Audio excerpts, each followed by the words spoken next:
Etong exciting superstar versus superstar, nagka-trash talkan mga idol. Nag-angas tuloy si Luka Doncic, nagsisi sa dulo si SGA. Pinakitaan pa ng dagger lefty shot ni Kyrie. Maagang napahiya si Chet Holmgren dito sa Game 3 ng Dallas OKC Thunder Series. Posterized dunk ang inabot niya kay PJ Washington mga idol sa opening frame. At hindi lang yan, and one play din ang ginawa sa kanya ni Derrick Jones Jr. sabay stare down mga idol sa nakabagsak na rookie. Maagang naghalimaw itong si PJ Washington. Mainit pa rin mga idol, 11 points sa first quarter, habang si Kyrie Irving naman dalawang highly contested field goal lang naitala sa first quarter. Umabot ng 9 points ang biggest lead ng home team mga idol sa OKC Thunder. Pero in fairness dito kay Chet Holmgren sa first quarter, nakakapagtala mga idol ng 3 block shots ang rookie at nasupalpal din niya si Derrick Jones Jr. Hindi rin nakakaligtas si Daniel Gafford sa 7-foot center ng OKC Thunder.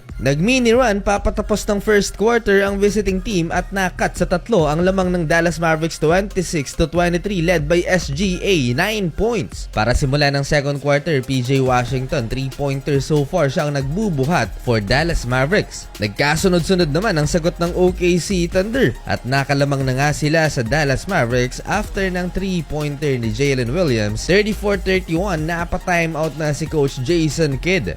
Nakakapang-apat na blocks na si Chet Holmgren. Dereck Lively ang rookie din ng Dallas Mavericks. Hinaype ang crowd sa pick and roll play na to. Napakagandang assist ni Kyrie Irving. Maalat ang shooting ni Luka Doncic dito mga idol sa first 2 quarters. Halfway 7-0 run by the OKC Thunder. Lumalaki na ang lamang mga idol ng visiting team. Last 4 minutes, Kyrie Irving back-to-back field goals. Tabla ulit sa 45 ang talaan dahil kay Uncle Drew. Papatapos ang first half, wala ng isang minuto. Nagkasagutan pa mga idol sa 3-pointer si Luka Doncic at Isaiah Joe. Ito na ang first 3-pointer ni Luka sa Game 3. Na-steal pa ng OKC Thunder ang lamang 52-51. 19 big points for PJ Washington sa first half, 17 points for SGA.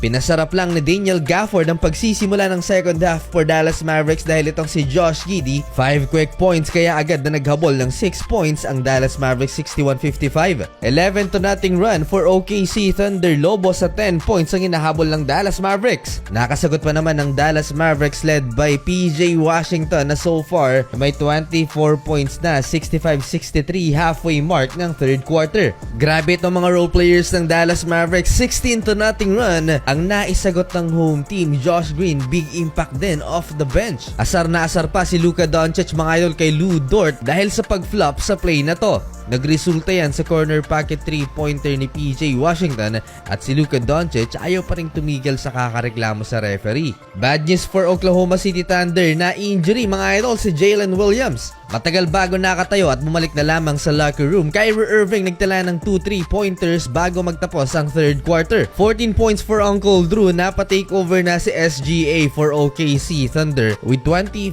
points, pero tinapos ni Tim Hardaway Jr. ang third quarter with a 3-point pull-up, 82-78. Dallas Mavericks up by 4. Fourth quarter, good news for Oklahoma City Thunder. Nakabalik si Jalen Williams pero napa-takeover naman si Kyrie Irving. Tatlong magkasunod na field goals mula kay Uncle Drew.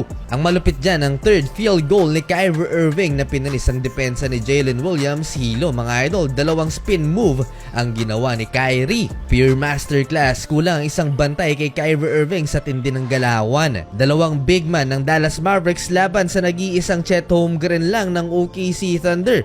92-83 lamang na ng 9 points ang home team. SGA, big time 3-pointer para ikat ang lamang ng Dallas Mavericks into 3 points, 92-89. Buhat malala ang superstar ng OKC, 28 points na. Halfway bagsak si Luka Doncic mga idol kay Shai Gilgeous-Alexander. Napatawag ng timeout ang Dallas Mavericks. Dito na siya trinash talk na SGA. Sumagot din syempre si Luka. Etong maganda, superstar versus superstar. Down the stretch mga idol, mukhang may intensyon itong si Lu Dort. Nasaktan na si Luka Doncic. Pinakain ng tuhod mga idol ang superstar ng Mavs. Close game, last 2 minutes, lamang lang ng tatlo ang Dallas Mavericks, 102-99. Sumabay pa si SGA kay Luka sa play na to. Last 1.5 remaining na dali na nga ni Lou Dort si Luka Doncic, masama ang pagkakabagsak ng Mavs superstar mga idol. Nakabalik pa naman sa laban si Luka and Kyrie Irving, last 1 minute sinayawan si Jalen Williams at naipasok ang dagger floater na to. Last 29 seconds, huge call mga idol kay SGA. Natawagan siya ng offensive foul.